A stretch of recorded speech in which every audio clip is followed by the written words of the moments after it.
নীলফামারীর ডিমলা সদর ইউনিয়নের ইসলামিয়া কলেজ থেকে নাউত্রা সড়ক পর্যন্ত রাস্তাটির অবস্থা বেহাল। এতে স্থানীয় বাসিন্দাদের চরম দুর্ভোগ পোহাতে হচ্ছে। নীলফামারীর ডিমলা উপজেলার ১ নং সদর ইউনিয়নের ইসলামিয়া কলেজ থেকে নাউতরা পর্যন্ত প্রায় ৭ কিলোমিটার সড়ক এখন একেবারে বেহাল অবস্থায়। বহু বছর ধরে সংস্কারবিহীন এই সড়কটি প্রতিদিন ৩ নং ওয়ার্ডের ভ্যান চালক দুলাল হোসেন বলেন, বৃষ্টির সময় ভ্যান চালানো যায় না। এনজিও থেকে টাকা নিয়ে ভ্যান কিনেছি, কিন্তু কাদা হলে কিস্তি দেওয়া কষ্ট হয়। স্থানীয় ব্যবসায়ী রাশেদুজ্জামান রাশেদ জানান, বৃষ্টি হলেই দোকানে যাওয়া আশা করতে কষ্ট হয়, বাচ্চারা স্কুলে যেতে পারে না।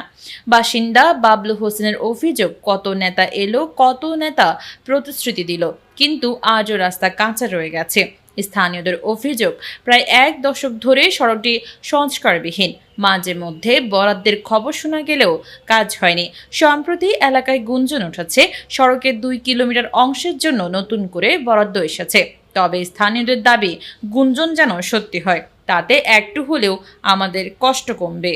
প্রতিটা দলে আইসে আস্থা করে দিবে, যা আস্থা করি দেয় না, খালি নাপি নিয়ে অত শেষ।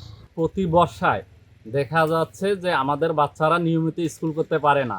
যেদিন ওয়েদার ভালো হয়, রাস্তা শুকায়, সেদিন যায়, অন্যান্য দিন বাসায় থাকে। এতে বাচ্চাদের পড়াশোনার যেমন বিঘ্ন ঘটায়, পাশাপাশি আমরা অত্র অঞ্চলে এখানে প্রায় ১০০ জন ব্যবসায়ী আছি, বিভিন্ন ব্যবসার সঙ্গে জড়িত। আমি নিজেও কসমেটিক ব্যবসায়ী, পাশাপাশি অনেকে জুতের ব্যবসায়ী, কাঁচা বাজারের ব্যবসায়ী।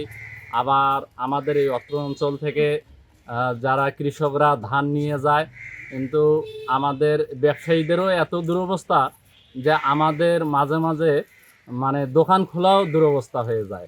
সব নেতাকর্মী আসছে ভোট নেওয়ার জন্য, তাদেরকে আমরা ভোটও দিয়েছি, তাদেরকে অনেকবার বলছি, তারা রাস্তা করে দিতে চাইছে, কিন্তু আর করে দেয় না। আমরা এই বাচ্চারা যে স্কুল কলেজ যায় খুবই অসুবিধার মধ্যে, পারতেছে না, ভ্যান বিঘ্ন ঘটতেছে যাওয়া আসা বাচ্চাদের, এবং হাট বাজার ব্যবসায়ীরা যা আছে ২-১ জন, তাদেরও সুবিধা মতো ব্যবসা করতে পারতেছে না। কিন্তু দুর্ভাগ্য বিষয়, কোনো নেতা নেত্রী আমাদের কথাটা শুনলো না।